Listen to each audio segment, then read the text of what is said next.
and welcome to our very first program on CBN4, a special LinK magazine oriented regular broadcast, maybe weekly, as we talk about and comment about the issues of the day.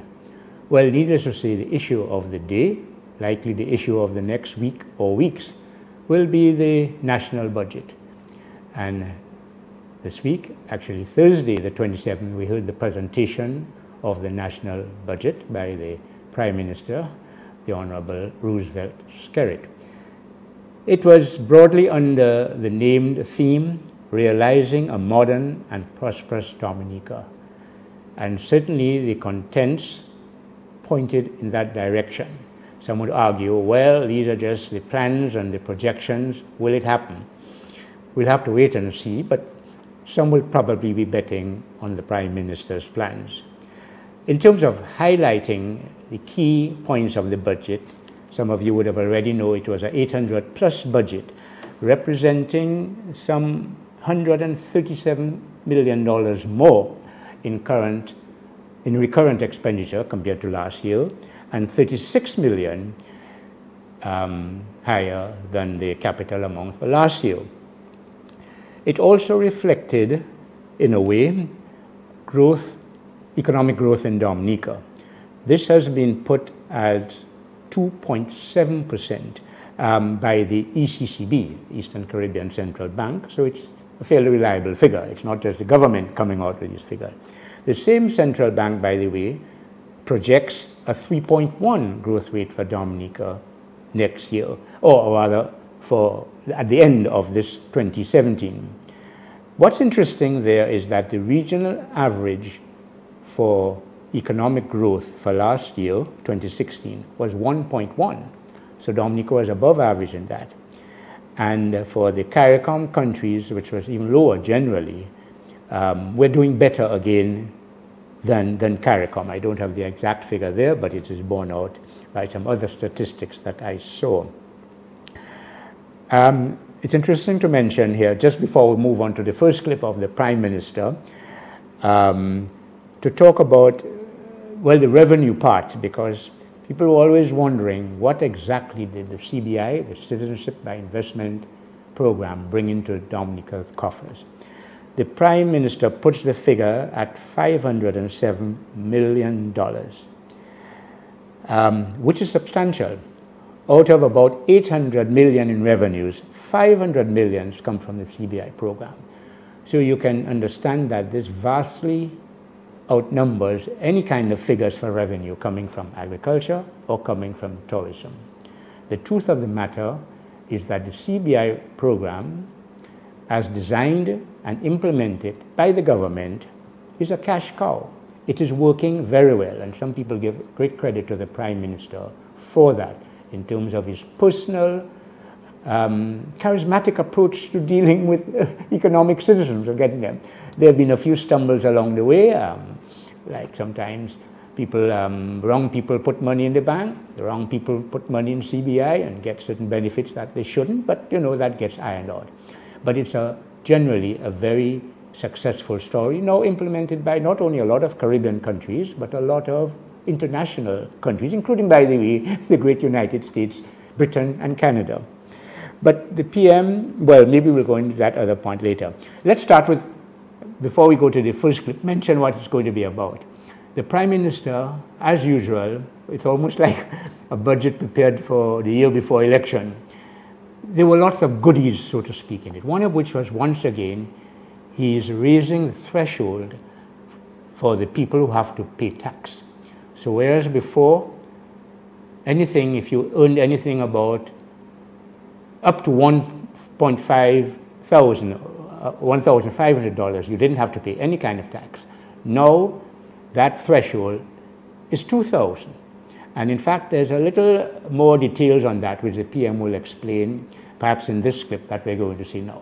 The Prime Minister.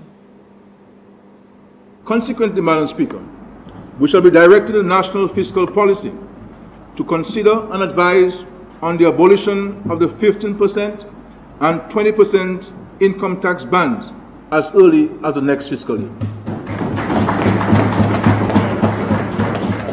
Under this proposed system, Dominicans will only start paying income tax when the income reaches the 35% tax rate.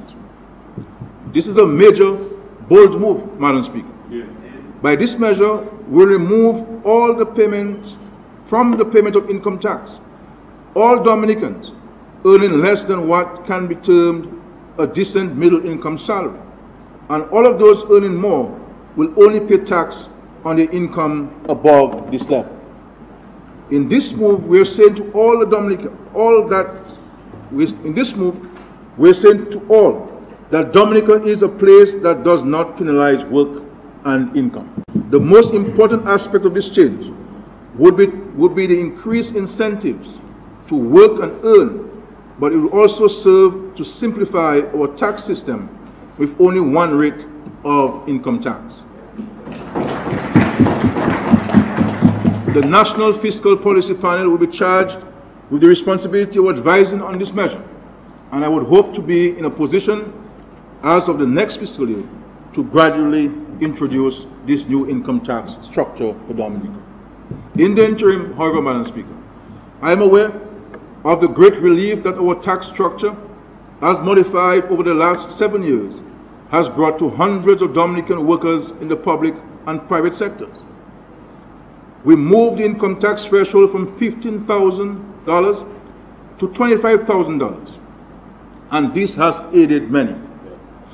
But I do not believe it has assisted enough of our employers.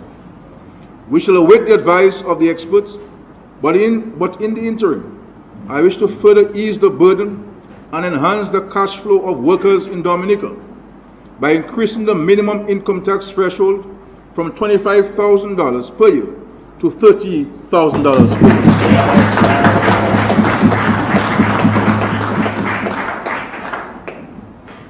This means, Madam Speaker, that effective 1st January 2018, no person earning $30,000 a year or less will pay income tax, and those working for more than $40,000 a year will have the first $30,000 exempted from income tax deduction. We moved the income tax threshold from $15,000 to $25,000, and this has aided many. But I do not believe it has assisted enough of our employers. We shall await the advice of the experts, but in the interim, I wish to further ease the burden and enhance the cash flow of workers in Dominica by increasing the minimum income tax threshold from $25,000 per year to $30,000 per year.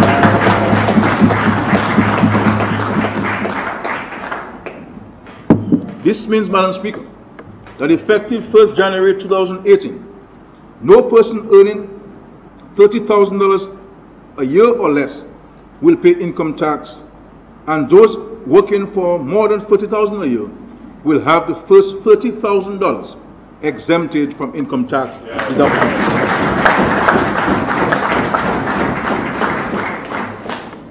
Although this is a major move in regard to incentives in our country, and as a measure of our new direction, the revenue foregone would represent less than 5% of our current revenues. There will be those who will consider that 5% of revenues will be recovered through the expansion of our economy.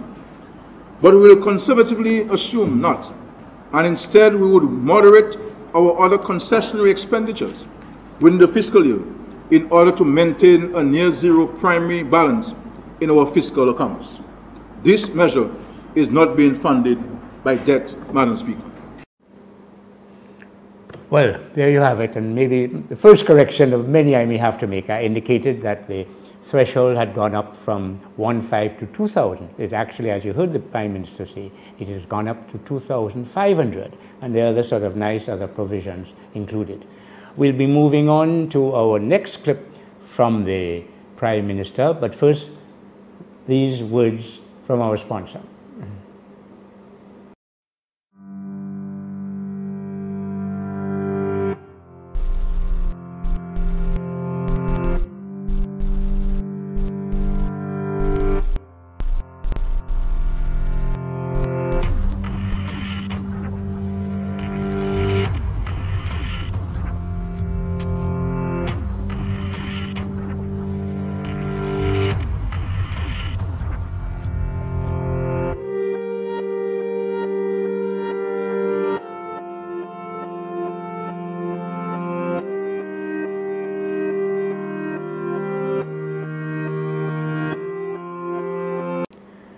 And we're back.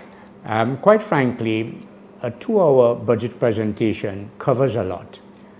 And the Prime Minister covers a lot when he speaks about national development, what has been happening in the past, and his plans, his vision.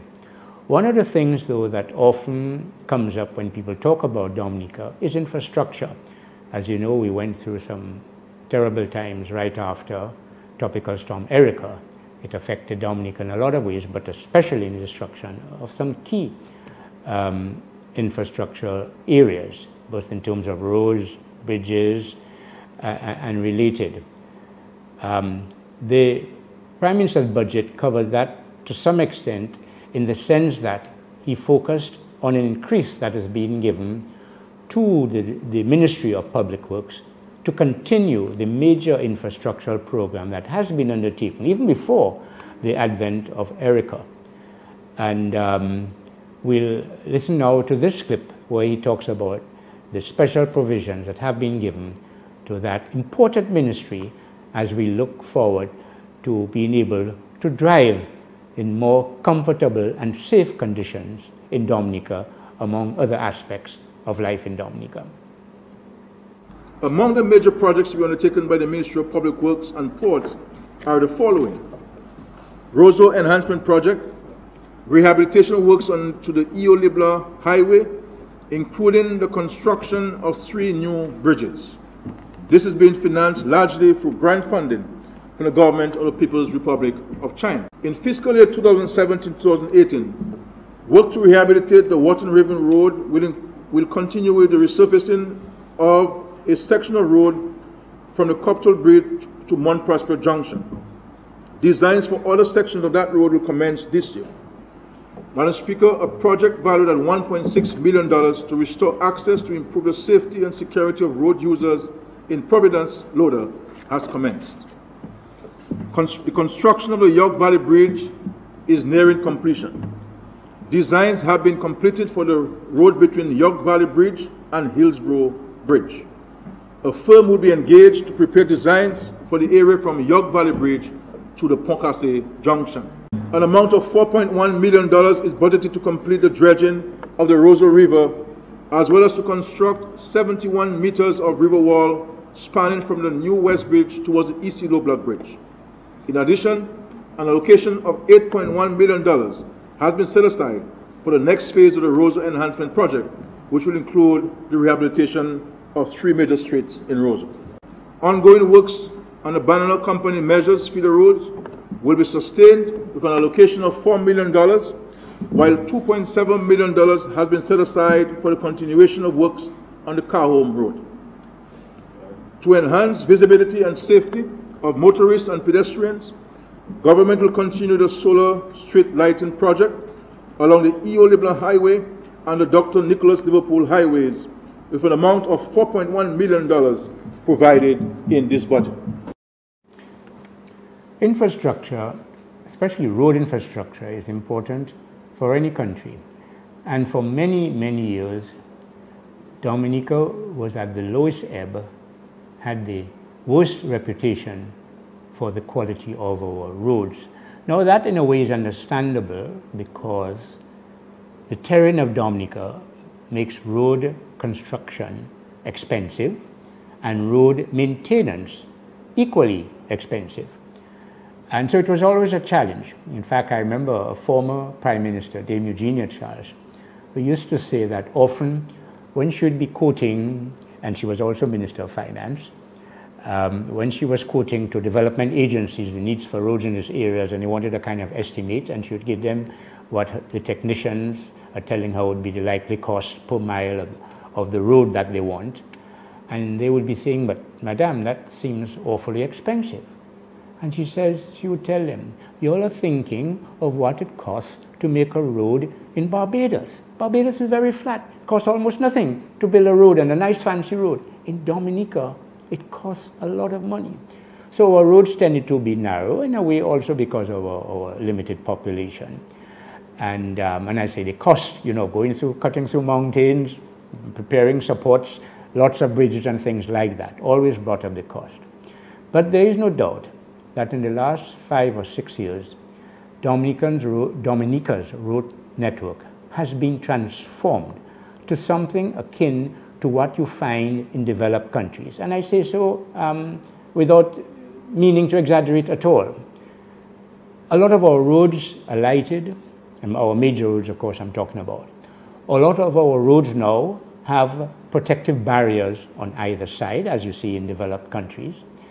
More than that, on most of the new roads being created or redone, I mean, I'm talking about like the Douglas Highway, the Eo-Libla Highway, there are in fact what they call the reflective lights at night to guide you where the side bearings are for the road, whether you're on the left side or in the middle of the road or on the right side. All that helps driving in Dominica a lot safer. And of course, thanks to the Chinese help, as you would know, from Roseau to Portsmouth, which became more and more a high traffic area with the development going on in Portsmouth and all the communities in between, there was need for transforming that into an easier road to access. And about 5 or 6 years ago, was it, we had a lot of work done through the Chinese road company to straighten a lot of especially the hard ends in the road. And it's a pleasure driving now. In fact, that's perhaps why our accident ratio in Dominica, especially among our young guys and those on bicycles and scooters, tend to be rising perhaps more than it should. There's nothing like a nice straight road to encourage speeding, and nothing wrong with driving fast, but you have to drive safely. You have to drive safely. Again, the Prime Minister should have mentioned it, but in terms of the road allocation, we have a figure for that, if I can find it when I need to find it, as so often we no, that is probably coming in the capital estimate. So I'll present that figure just a little lately. But let me take the opportunity before we go into our next segment to talk about the general allocation in this 2017-2018 budget of the 800 million that has been allocated. First, we look at the recurrent estimates, and remember the total for that is about 500 million from the total of 800 million expenditure in this budget. So around 500 million total for recurrent, and that is made up of, first, Office of the President, 1 million, and I'm using round figures, they're always easier to remember. The Integrity in Public Office Commission, close to $500,000. The Police and Public Service Commission, $332,000. The Legislature now costs $1.1 million. The Audit Department, and I better go into my glasses if you'll excuse me, always makes for more correct and precise reading. The Audit Department gets $1 million. The Ministry of Justice, Immigration and National Security, $49 million. Again, we would pause to say that a lot of the security measures that we are, we're forced to undertake, it's not only that, that the government is very concerned with security, and they are, but there are international considerations. For instance, when a cricket team comes to Dominica now, there is a host of security measures that the WICB insists on. And if Dominica is not prepared to provide it, and of course pay for it, then the West Indies team will not be coming to Dominica. It's the same thing when you have a CARICOM meeting or even an Eastern OECS meeting with ministers and so on.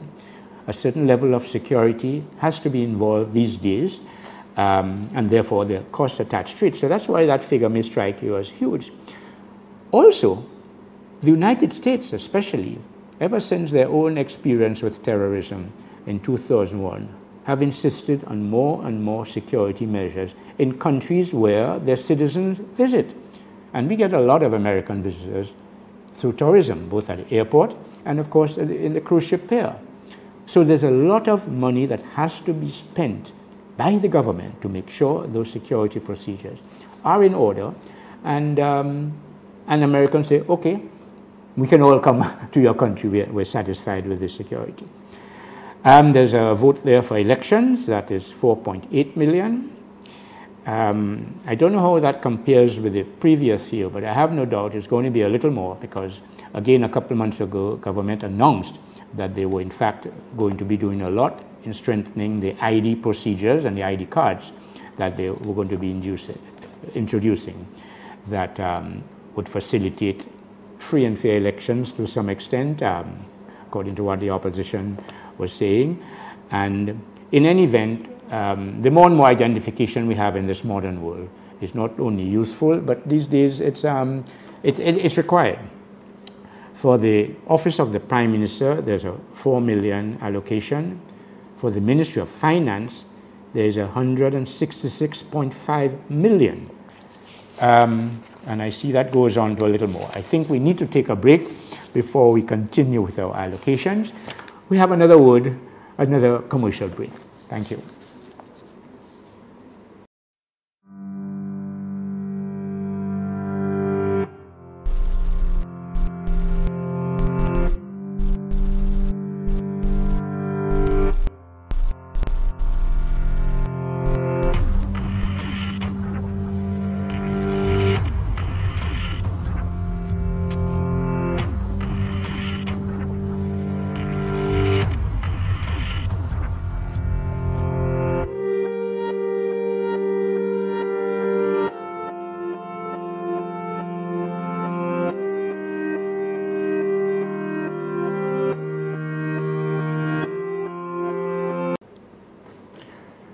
Okay, we didn't have too much time to get into all the details I wanted on this particular budgeting, but something happened in Parliament at the beginning, in fact before the presentation of the Honourable Prime Minister, and it is useful, there are lessons there. So we'll have two clips on that. This first one. Yes? No, we are going strictly with the order, people. Yes, Madam Speaker, I stand on a point of clarification in regards to the minutes we just adopted. Pardon? I stand on a point of clarification in regards to the minutes we just adopted, Madam Speaker. Well, you're a bit late for that. No, Madam Speaker, I was standing, but you were not looking, Madam Speaker. Well, we've passed that. But, Madam Speaker, I was standing. Member, we've passed that. We can make any adjustments you wish to Madam make at Speaker, another time. Can we move on, please? Okay, now here there's an interaction going on between a member of the opposition, seemingly bringing up a reasonable position. He wanted clarification of something. The Speaker of the House is indicating that she cannot entertain that then. She's not saying it, but then there is in fact a tight schedule to be followed that particular day of budget presentation. So unless it's on a point of order, when the Speaker has to yield and listen to what is to be said on a point of order, she is really directing that particular happening now. And she's saying, no, we cannot entertain anything about clarification. We want to stick to the order paper. But then let's see what happens.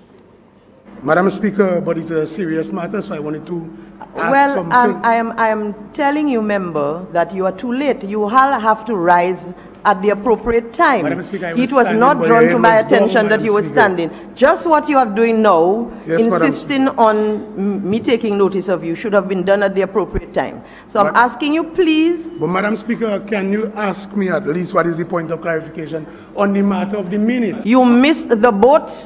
Let us hope there is a next boat that you can... Sergeant at Arms, I will have to call on you to assist me, please. I am taking nothing at the moment until we are finished doing what we are supposed to be doing here now. And I am asking the members to take their seat and cooperate. Please. Please. I'm asking, please. We are not taking any, unless you rise on a point of order, I cannot entertain you. Rising on a point of order, Madam Speaker. What is your point of order? What standing order? Your standing order first, please. Madam Speaker, there has been a your standing order first, please. 44 something, Madam Speaker. 44 something? Yeah. No. 44 something. Clarification. Clarification. Point of clarification. I want you to be more precise than that. Madam Speaker, point of clarification. No, we don't. No point of clarification will be taken at this time. Madam Speaker. The only thing that I wish members to do is if they rise on a point of order, I will entertain them. No other points will be entertained at this time. Sergeant at Arms, please, I need your assistance to get the member to sit, please. You are disturbing the process. No parliament would want to touch you. Why are you hoping to be touched? The members, please take your seat. Members, please take your seat. For what? We have a matter on page 24. We need clarification on page 24. You make your announcements. You wait for the announcement to be made. This if you announce it and we left it alone. You don't hear anybody. You don't hear anybody inside of. Standing order 50. Standing order 50. No. When the speaker stands, all members shall sit. When the speaker stands, all members shall sit.